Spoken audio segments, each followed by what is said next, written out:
Right, I think we're live. I think we're live. I think we're cool. Is anyone there? Say hello. Let me know. Make sure you can hear me. Audio's all right. Sound's all right. All that bollocks.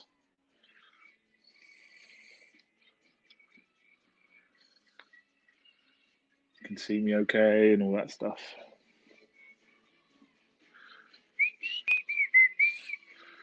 Elena. Hi, Elena. Good evening. Hope you're all right. Cool. Thanks for letting me know. So this is also going up on YouTube after. This is also going up on YouTube after I finish today. So going to be covering a few bits and bobs. Obviously, how Tottenham got on in the transfer window, and just the transfer window in general, because it was a mad, mad summer. Hi, Phil. Good evening, mate. Thanks for tuning in.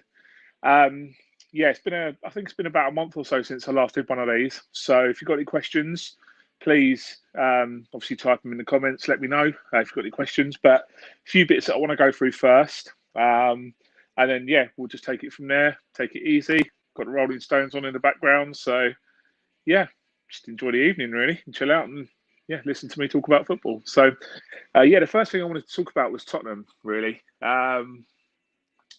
Very, very strange summer for Spurs, I've got to admit. Obviously, losing Mourinho, replacing Mourinho with Mason earlier on in at the end of last season, wasn't it? Actually, obviously Mason was never really set out for it, so we headed into the summer without a permanent manager. It was an absolute shambles. I think we can all agree it was a bit of a shambles. To be fair.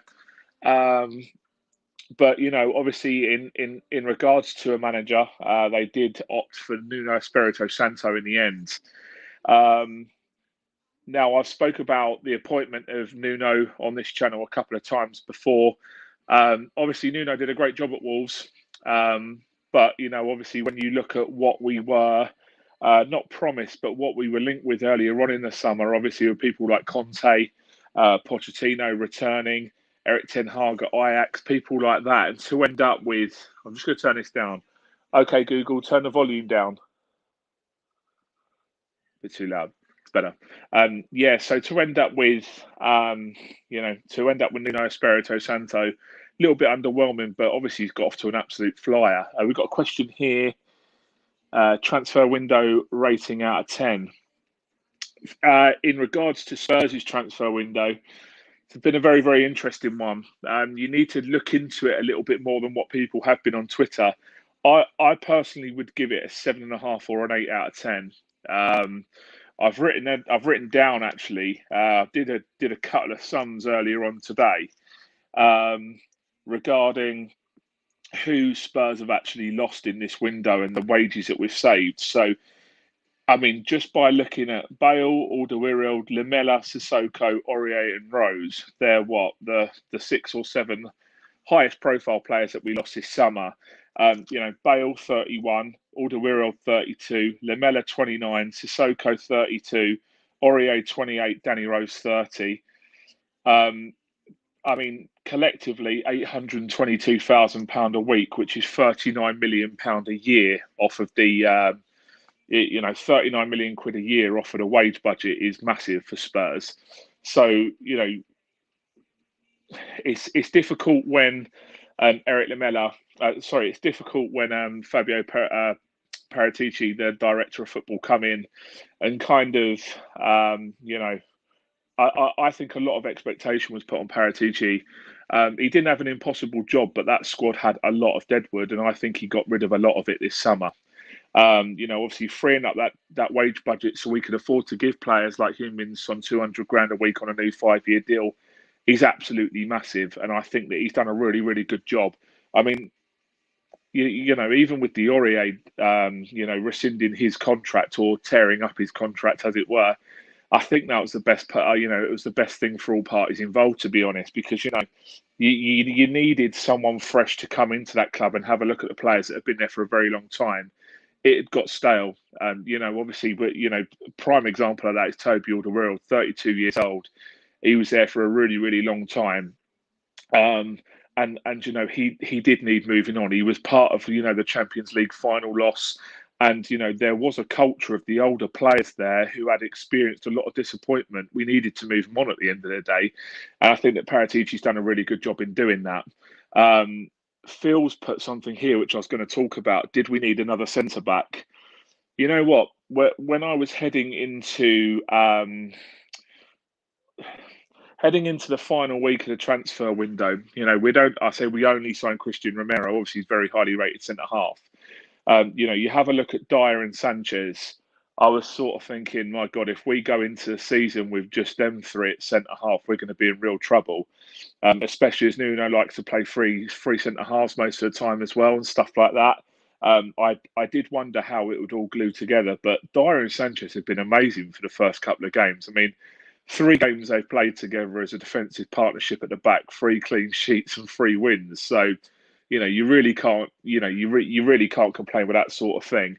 Obviously, we've yet to really see Romero, play a run of games yet. Obviously, I think he played the first leg of the Conference League. And I think he come on for a couple of minutes in the first home game, if I'm not mistaken. But obviously, he played in the Copa America over the summer and stuff like that. So it's going to take a while for his fitness is going to get built up. But in terms of how Spurs did this summer, yeah, I'd give it a 7.5 or an 8 out of 10. I was actually very, very pleasantly surprised in the end by how we did.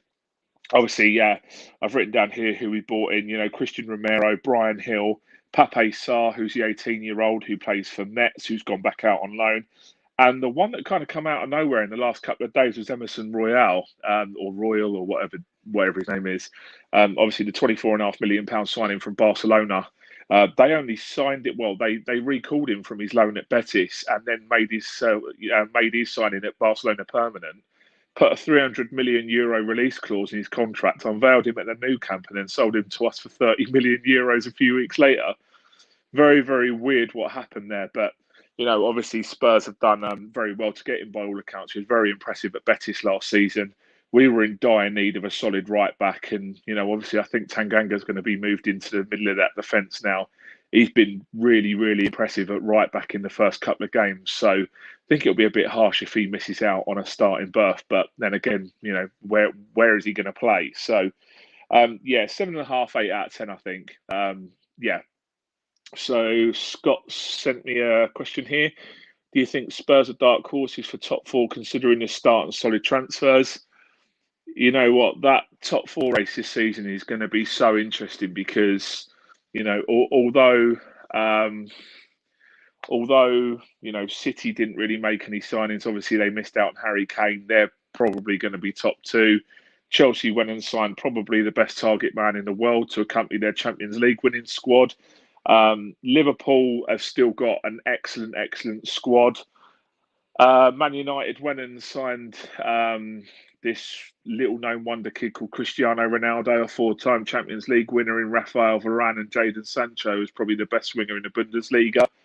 So there's 4 teams straight away. So, if you're looking at it, from the outside, which one of them 4 teams is gonna be likely to drop out and for Spurs to capitalise? I mean, you could really say, given the lack of the investment in the team this season, maybe Liverpool are maybe the ones who would drop out, because I just can't see Chelsea, City, or Man United. With the squads that they now have, losing enough games to finish 5th.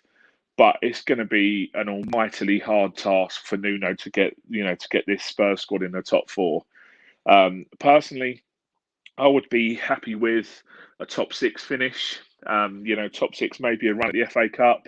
Obviously, that Europa Conference League is going to be a bit of an Achilles heel this season, because I think Nuno's got a bit of a tricky decision what to do there.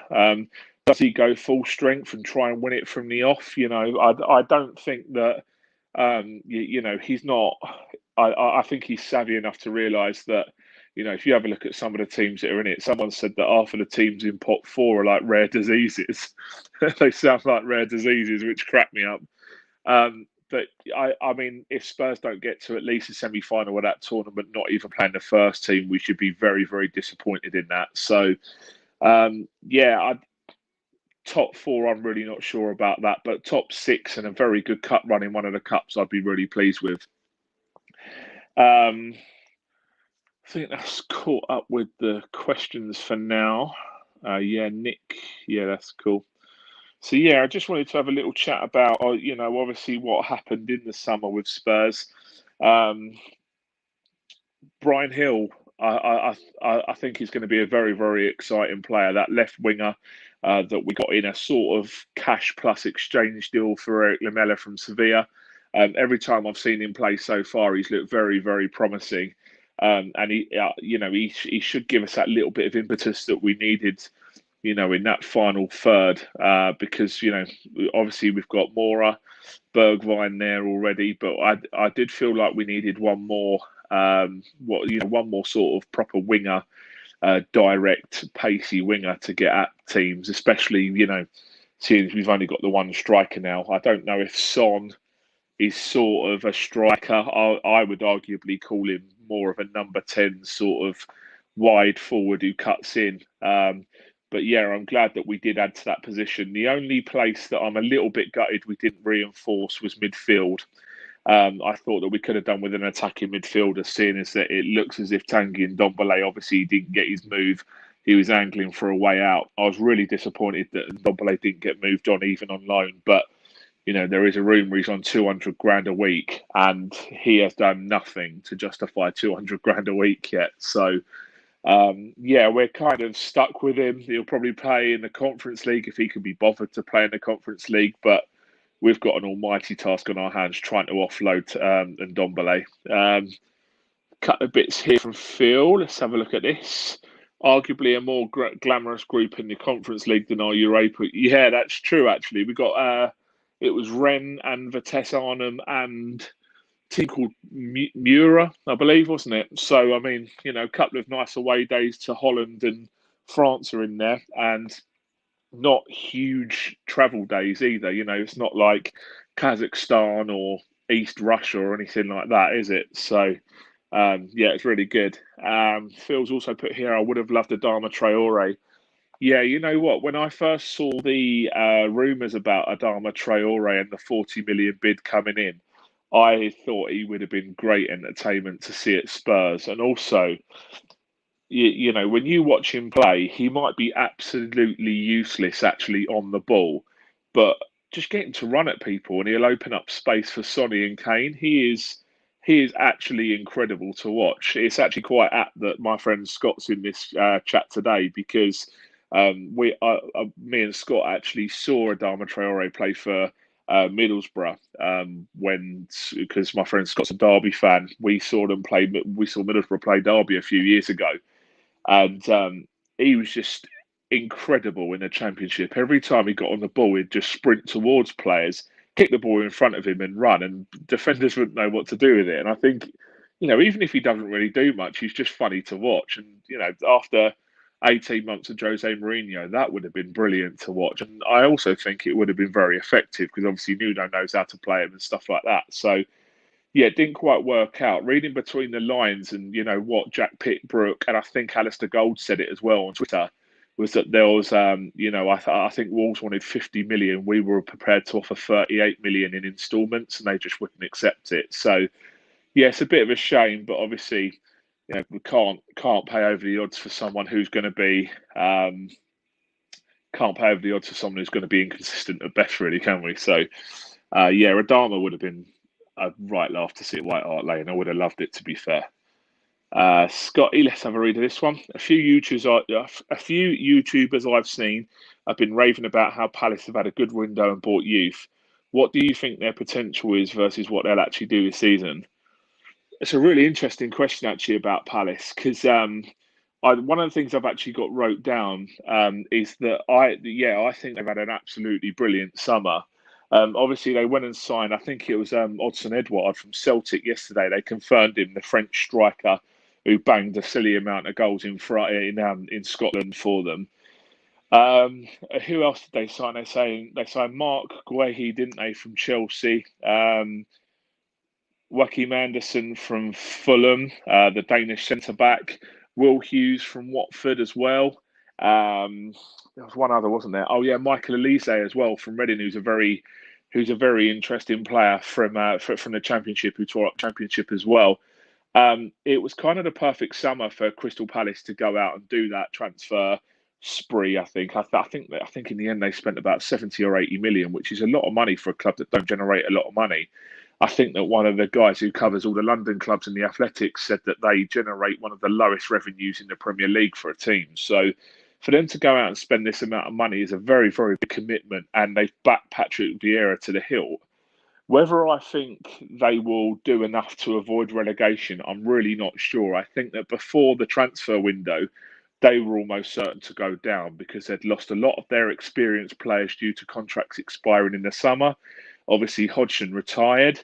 So, there was all that upheaval, and it just looked like a squad that were tired and stale and had, their time was up as a small club in the Premier League. But with these signings, you never quite know. I'm very not sure about Patrick Vieira as a manager. He didn't do too well at Nice in Liga, and obviously he got relieved of his duties at Nice in Liga. So we'll have to see how he goes. Obviously, his first few games, they failed to score in the first two, then got a 2-2 draw at West Ham, I believe it was last week. Conor Gallagher, who's a really good player, scored a couple of goals there. So, yeah, I mean, I still think they'll be in a relegation battle, but them new signings have certainly given them a little bit more of a chance than what they would have done had they not had, strengthened with, who they've brought in. So, yeah, it's a really cool question there, actually. Phil, I doubt Vieira will last the season. Yeah, it was a weird appointment, that one, because obviously, there's other people like Eddie Howe's about. Off the top of my head, I can't really think of any other managers of that sort of level. But, maybe someone like Frank Lampard as well, who, is a London boy, might have fancied the task. But it was a huge, huge challenge to try and keep them up with the squad that they had, despite there being, significant funds to strengthen that squad. So, yeah, Vieira's got one hell of a job on. I mean, obviously, as a Spurs fan and being an Arsenal legend, I wouldn't shed a tear if he was to fail there. But, yeah, keep that between us. Hi, Greg. Thanks for tuning in, mate. Hope you're keeping well. You've written a question. What do you think of Ronaldo coming back to the Premier League? It's an interesting one with Cristiano coming back. Obviously, he's one of the greatest footballers of all time. So, for United to get him back is obviously a big thing for the league in general. Obviously, he's 36 years of age now, but I'm confident he'll still get at least 15 goals for the 2 seasons that he'll be there. He's obviously an absolute machine. He's kept himself in incredible nick. He's still insanely fit. I think that, Rio Ferdinand on BT Sport made an excellent point the other day saying that, Romelu Lukaku's just gone to Chelsea for 98.5 million and Ronaldo outscored him last season. So, the old boy's still got a bit of life in them legs yet, hasn't he? Obviously, the Premier League, the defending has evolved, since he was last here. Obviously, you're going to come up against fitter, stronger, bigger, quicker defenders now. So, he's going to absolutely relish a challenge of coming up against these guys like Van Dijk and players like this. So, it'll be very, very interesting to see how he gets on. Obviously, I'm buzzing that he's back. He's, obviously he's an icon. He's a legend of the game. So we want to see that in the Premier League. Obviously, when Messi choosing France as well, it's good to get at least one of the big two back here. But yeah, I reckon, he's not going to go and get 50, 60, 70 goals a season like he did at Real Madrid 5 years ago. But I still do think he'll have a positive impact on this Man United team. And I wouldn't be surprised if he easily gets 15, 20 goals again this season, maybe next season as well. But, age catches up with all the footballers in the end, doesn't it? It catches up with everyone. And it will be quite interesting to see just exactly how his body and how he copes with adapting back to a much more competitive Premier League than when he left it. Because, he left it, as an absolute superstar. and he's coming back as an even bigger global brand as a superstar. So, yeah, can't wait to see how he does. Thanks for your question, mate. Another one from Scotty here. What's your thought on Arsenal's business? I understand the Lokonga signing. The chap does have the White and Ramsdale seem overpriced. Right. So, what's thoughts on Arsenal business? I'm going to talk about this not as a Spurs fan. I'm just going to be honest about it, and I would say this even if I wasn't a Spurs fan. Why that board decided to keep Arteta after the season that they had last season, and B, why they decided to back him with the biggest transfer budget in the club's history, and B, anywhere in Europe for any club this season is just beyond me. I don't necessarily think he spent the money very well. I've got to be honest. I think the 30 million for Ramsdale is absolutely mental when you consider he's a goalkeeper that's been in two successive two successive relegated teams. The Ben White one was crazy. I mean, obviously he's a good centre half, and I think Liverpool were interested in signing him from Brighton at the beginning of last season after how good he was in the Championship with Leeds the season before. Obviously, he's very comfortable on the ball. He's great technically, but I've got some concerns about him defensively. Apparently, his aerial duels, the percentage of the aerial battles he wins, is just under half. And as a Premier League centre half, you are going to struggle all day long if you don't win your headers. So obviously, the club did pay an English tax on him. I think that say for example, if they'd have paid 25-30 million for him, people would say it's a better signing than what it actually was. But 50 million when Rafael Varane went for considerably less than that is just, I can't get my head around it. And obviously, they will kind of say that it's an investment because he's still young, England international and all that stuff. But I struggle to see the value in the Ben White one. Obviously, we'll just have to see how he gets on because he was a bit of a shambles against Brentford in the opening game. So, overall, I think giving Arteta that money was absolute suicide.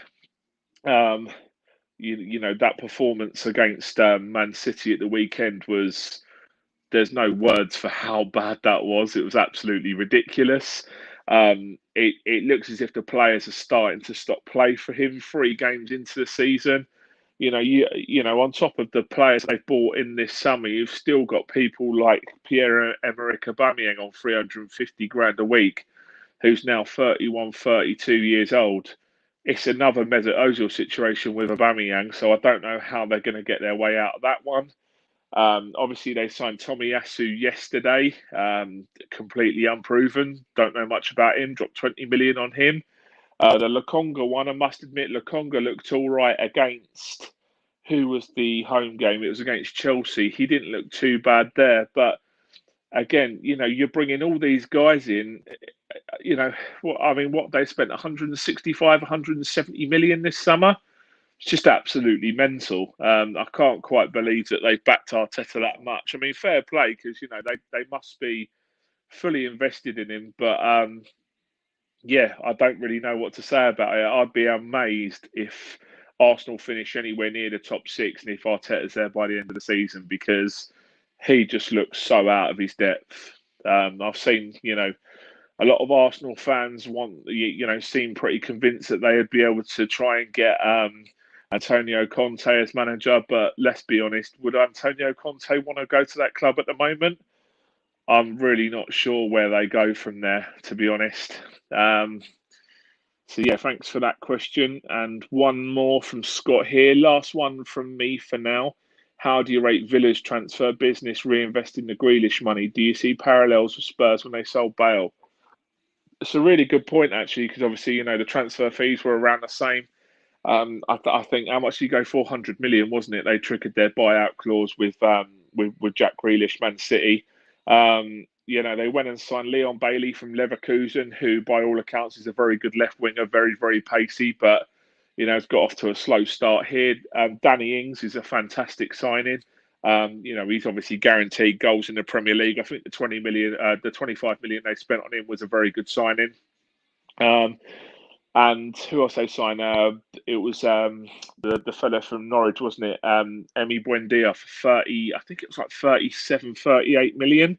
So obviously Buendia is the Grealish replacement, but it's going to take time. Obviously, with quite a few new signings coming into the club. Dean Smith likes to play a certain way.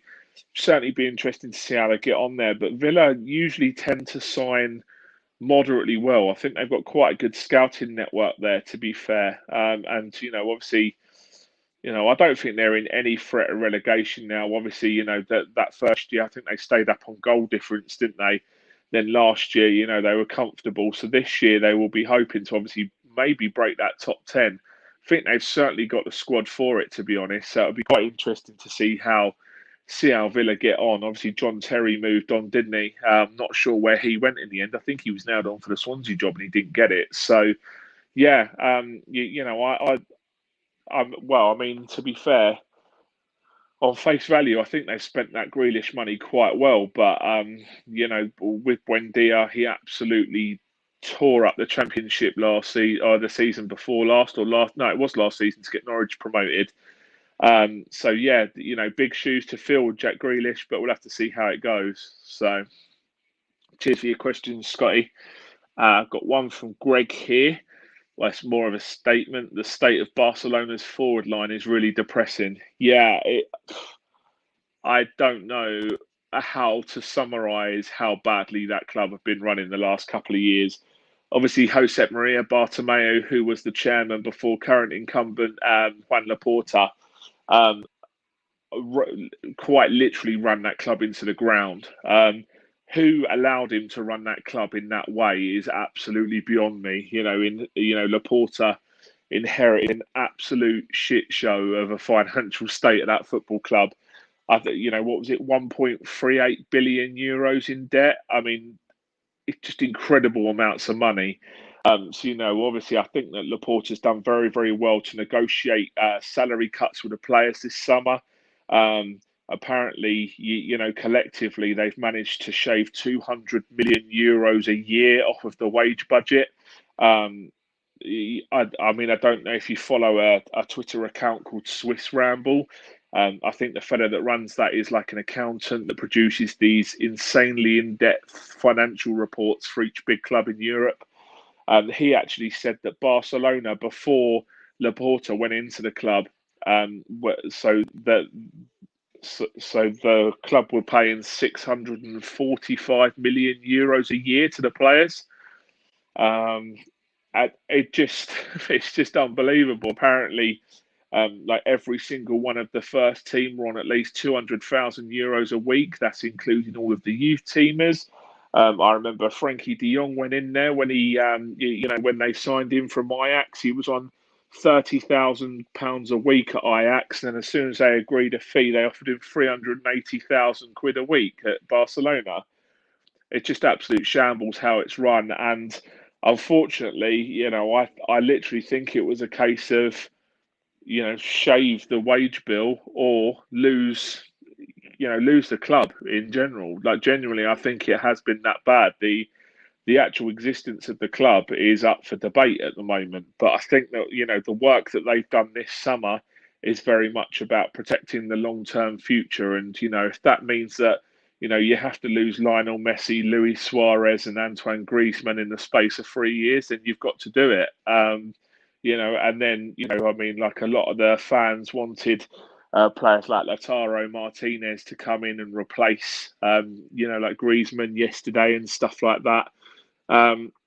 It was just never going to happen, and that's why they went in for Luke de Jong in the end from Sevilla, who's a target man, albeit it's a very, very strange one. I don't know why they've gone for Luke de Jong. Obviously, I know he's Dutch and Koeman's Dutch and stuff like that, but yeah, it was just a very, very weird loan sign in that one. I don't really understand it, but obviously, I would imagine what they're going to do is play de Jong through the middle as a target man. Maybe Ansu Fati and a couple of others playing either side of him, something like that. But yeah, obviously, you got Martin Braithwaite there. If you'd have told me a few years ago that, Newcastle striker Luke de Jong and Middlesbrough striker Martin Braithwaite would have been the front two for Barcelona in 2021, replacing Lionel Messi and Griezmann, it would have been an absolutely mental thing to suggest. But here we are. They have still got some brilliant, brilliant players there, such as, I've already said, um, Frankie de Jong, Ansu Fati, Pedri, they are the future of that club. And they just have to make sure they keep qualifying for the Champions League and then they can build it back up. But yeah, right now you look at their starting 11 and especially the front three, and they are a million miles away from the the MSN era of, Messi, Suarez, Neymar, who won the treble under Luis Enrique and stuff like that. It's just very, very sad to see. And Bartomeu should be ashamed of what he did to that great club. So, we'll have to see what happens to that one. In the next coming few years. Scott's put something here. I just realised it's not all about the Premier League. Thoughts on Atletico Madrid signing Griezmann again? Personally, I find him a bit of a myth. Yeah, the Griezmann one is really weird. I was reading up on it before I did this chat today. Apparently, it's a 2-year loan, which is a very, very strange one. But obviously, like just going back into what I was saying, a couple of minutes ago about Barcelona's finances. I think I saw somewhere that apparently Griezmann was the second highest earner at the Nou Camp behind Lionel Messi. In regards to salary, there was stuff about he was on something like 800,000 euros a week. So I mean, no wonder Barcelona wanted to get rid of him. It was a very, very strange situation there. What happened with the 2-year loan? I can only think that I mean, I don't know how the wages are going to be portioned out, but I can't see Atletico Madrid paying Griezmann 800,000 euros a week, because they've got their own financial issues. I mean, I know he's a bit of he was an icon before he left first time round. It got a little bit nasty with the fans, but I just can't see them paying that much money to him every month. Every week, not even every month, because I think he's about 30, 31 years old now as well. So, he is getting on. He has been around for a while, but I'm sure the financial aspect of that deal will come out shortly. It'll be very interesting to see exactly how that breaks down. In regards to what I think about him as a player, I've never been fully convinced by Antoine Griezmann.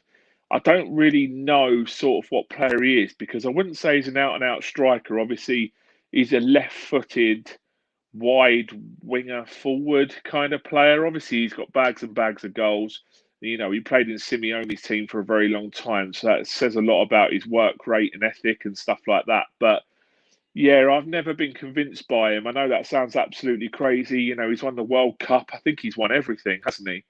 But yeah, I'm not sure. I think he's very, very hot and cold, and his time at Barcelona has been very disappointing considering they signed him for 125 million euros. That is an enormous amount of money, and obviously with Atletico still having João Felix there, they signed who else did they sign this summer? Mateus Cunha from Hertha Berlin as well, who's a very, very good player.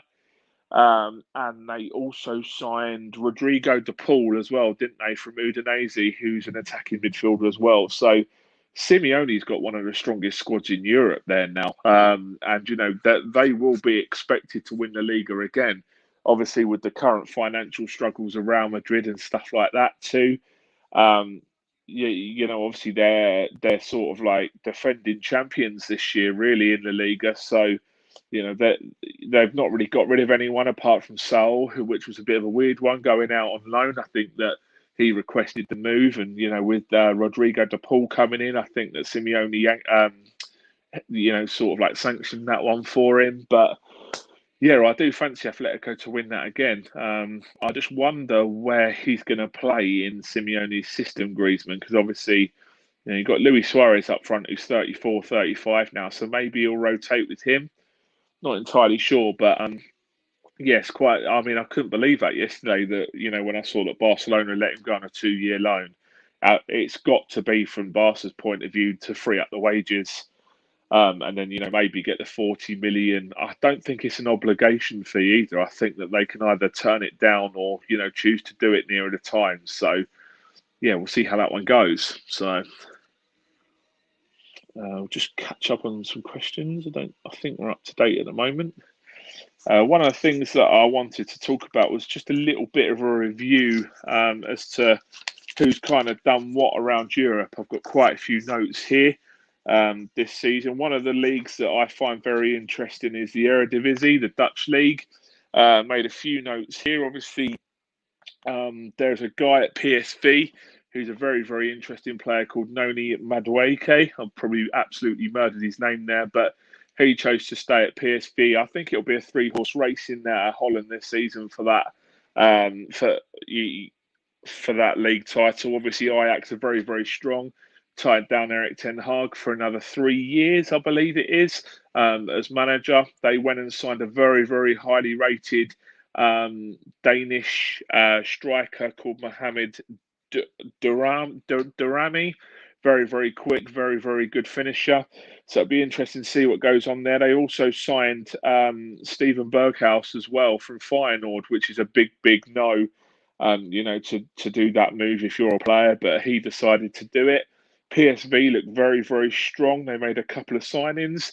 If there's still any Spurs fans in this chat, PSV have just confirmed the signing of Carlos Vinicius on loan, who was obviously with us last season, Brazilian striker who was at Benfica, who I actually quite rated, to be honest, but obviously didn't do enough to stay around.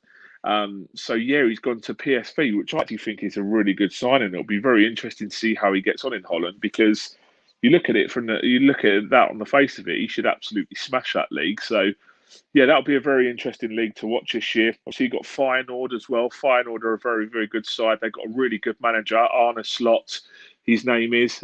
He's coming from AZ Alkmaar, and yeah, I'm really, really interested to see how that league goes this year, because they're three pretty even sides. Obviously, Ajax have got, the better players, but I think that there are some very, very good coaches in Holland, and I'm excited to see how that goes this season.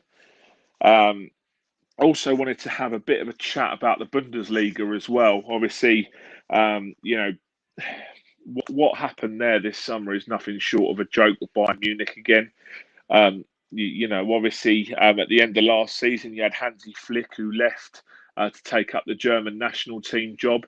He was replaced with RB Leipzig's manager, Julian Nagelsmann, who, I think they paid silly money, a world record fee to get him out of RB Leipzig. Obviously, 34, 35 years old, Nagelsmann is one of the youngest coaches of an elite club ever in Europe. And, if that wasn't bad enough for RB Leipzig losing their star manager, they also went and lost Deo Upamecano, who was their key centre-half, to Bayern Munich for 60 million. And on the last day of the transfer window yesterday, they also lost Marcel Sabitzer, who was their best midfielder, to Bayern Munich. I can't think of another league in Europe where, there is such a monopoly on the league as to what Bayern Munich have got. There was also talk that they were after Erling Haaland as well, and they were prepared to offer double what his release clause is next season to try and get him out of Dortmund. But Dortmund essentially told them to do one, and they will never, they won't accept any amount of money from Bayern Munich for him. I mean, if they'd have gone and got him as well, it would have been an absolute shambles beyond belief. But yeah, it's just, I don't know who topples that monopoly over in Germany, because Bayern are just so strong. They have the financial power to go and sign whoever they want, because all the young German lads at, all the up and coming young, exciting internationals who play for other Bundesliga clubs. The moment Bayern Munich comes sniffing, you guaranteed a Bundesliga title and Champions League football. So they're going to go straight away. They want, loyalty counts for nothing these days. So they're going to lose their best players to Bayern. It's happened all throughout. Like Leon Goretzka went and did it. There's lots and lots of other examples, but I don't know how the other teams close the gap on Bayern in that league. Obviously, with you have RB Leipzig, and you have Leipzig and Borussia Dortmund as the two closest challengers. But Even Borussia Dortmund, yes, they kept Erling Haaland, which is massive, but they had a new manager, so that's going to take time to settle. In Marco Rosa, who they signed from Borussia Mönchengladbach, he's a very good coach, but obviously they lost, one of the best wingers in Europe, Jadon Sancho, which made them weaker. Yes, he went abroad, but you keep one, you lose one, and Bayern Munich just keep getting stronger. In order to have a real tilt at it, you need to do what Jurgen Klopp did in 2011, 2012. Keep your core of really promising young players like Hummels, Gundogan, Royce, Goetze, Lewandowski, all those kind of guys, and have one real good crack at it. But unfortunately, like I say, money talks, and they just can't get anywhere near Bayern. Obviously with RB Leipzig as well, they've got a new manager, seeing as that they lost Nagelsmann to Bayern. They replaced him with Jesse Marsch, who was also part of the RB setup over in Salzburg. So he joined them, and he was also at Red Bull New York. New York Red Bulls, whatever you call them. He then went to Austria, impressed in Austria, and then he got the job over at RB Leipzig, which is like the most elite of the RB team. So it'll be interesting to see what he does with Leipzig. To replace Upamecano, they signed a guy called, you'll have to excuse me here, called Gvardiol, who's a Croatian centre-half from Dynamo Zagreb for 16 million. They do have an exceptional scouting network, RB Leipzig, so it'll be very interesting to see how it goes. But, I mean, what do you do? Do you know what I mean? You can't get near him. I think they signed Ilaix Mariba as well from Barcelona, Leipzig, who's a very, very promising young Spanish box-to-box midfielder. He turned down multiple contract offers at Barcelona to sign for Leipzig. He was also linked to Spurs, but his dad wanted 15 million signing on fee or something and leave. He told him to do one, quite understandably. So they are signing good players, Leipzig, but I just can't see it being enough. I mean, in order to win that league, you probably have to win 28 or 30 out of the 34 league games. And unless you've got the strength in depth and you've got the relentless consistency of world-class players, you ain't going to do it. The only team that can do it are Bayern. Quite an interesting development. I say interesting. Is it interesting or is it depressing? To constantly see, players like Upamecano and Sabitzer going that way. I think there's only one solution there this summer. I also wrote down Ligue 1's transfers as well, but let's be honest, PSG have just gone and had the best transfer window of any club side in football history, didn't they? I mean, it's not even worth talking about who can compete with them in that league because no one's going to be able to. I think that, them not winning the league last season, Lille went and won the league last season, which was an absolute miracle. I can't see it ever happening again. I mean, how soul destroying must it be for the rest of the league and clubs when, you're seeing one team go and lift the league and beat, PSG by a couple of points to the title, and in retaliation, PSG go and sign Donnarumma, the best keeper in the world, Sergio Ramos, the best centre half in the world, Wijnaldum, one of the best midfielders in the world, Hakimi, the best right back about, and then Lionel Messi. Just absolutely ridiculous. One thing I did want to say about PSG's transfer window is it'll be quite interesting to see how Pochettino copes with that squad. Obviously, he's had, how long was he at Spurs for? 7 or 8 years? He had 7 or 8 years of Daniel Levy offering 14 million quid for Jack Grealish, not paying the asking price for players all the time, wanting to squeeze every penny out of a player. And he's gone into a club where, in one summer, he's been given 5 of the best players in the world in their positions. So pressure is going to be ramped up on Pochettino. He has to win. I mean, without any shadow of a doubt, he has to win Ligue 1 this season. And you would have to say, with the squad that he has there, if he doesn't get to the final of the Champions League, he should really be sacked. And I would hate to say that as a Spurs fan, because obviously I love Poch and what he's done there. But he has been given an absolutely unbelievable squad. It's like playing Football Manager with a cheat code unlocked that gives you 50 billion quid to play with. You just sign whoever you want. Yeah, there's no excuses for him over in league, and he has to win the league, and he has to get to the final of the Champions League, and arguably that might not be enough as well. So yeah, it'll be very interesting to see what happens there. Let's just check the questions. Probably be on here for about 10 or 15 minutes more. So if you do have any more questions, let me know. The last thing that I really wanted to talk about was what I think the my top three Premier League signings actually. I just wanted to go through these. Obviously, so much money got thrown about in the Premier League this summer. Obviously it's still really a COVID market. A lot of the clubs have been struggling. But yeah, I just wanted to give what I think are the three will turn out to be the three best transfers. Not necessarily in terms of value for money, because two of these are massive money, but in regards to what clubs needed and the players that they got for what they needed. So, number three, I'll go from 3 to 1. Number three is Danny Ings. I've put down. I think that obviously you can never guarantee goals in the Premier League, but signing Danny Ings for a side that create chances for £25 million, you're as close to guaranteeing goals as for a striker like Danny Ings as you're ever going to get. I think it's an excellent signing. He scored a brilliant overhead kick in his first game at Villa Park. I think he'll get comfortably 15 goals this season for Villa. He scored a lot of goals for a very, very poor Southampton side, who arguably would have been in a relegation battle last season without him. I just think he's a very, very solid signing. I wish Spurs had gone in for him, especially for 25 million. I know he's 30 years old now and he's got a bit of a dodgy injury record, but I think he's an excellent striker. He's an unbelievable finisher and he seems like a really nice guy as well. So, yeah, number three on my list is Danny Ings. Number two, this is a bit of a controversial one. I've gone for Christian Romero, who obviously joined Spurs from Atalanta for about 48 million.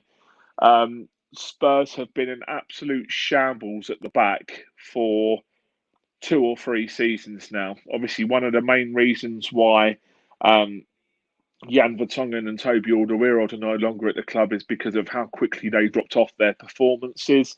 Obviously towards the end of the Pochettino era, it was going wrong defensively.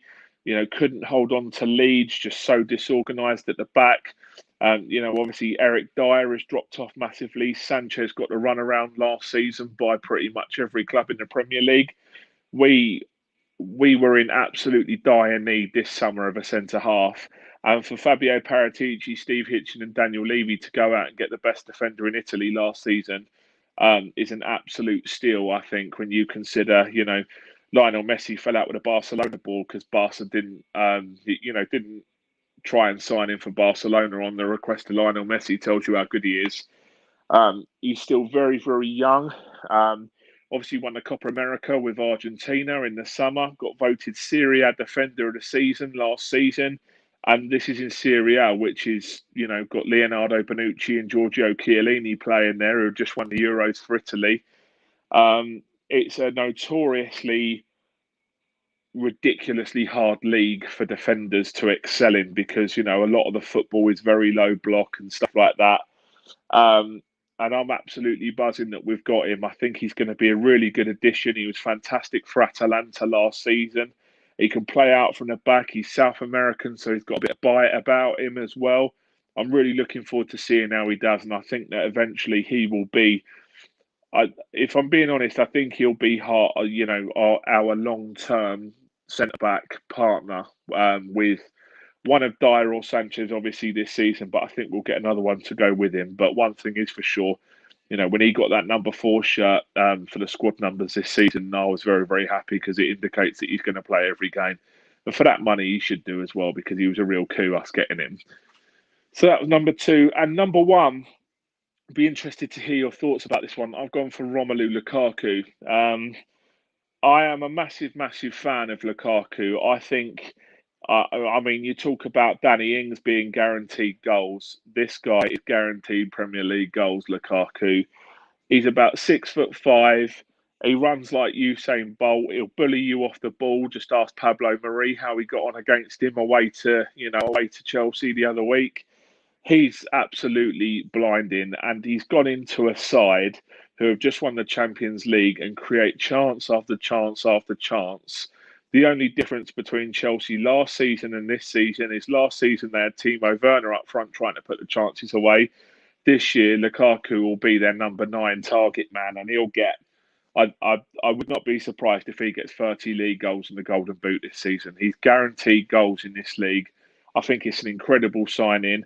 I think it's the difference between Chelsea not quite winning the league and winning the league this season. I tip them to tip Man City. I tip them to beat Man City this season.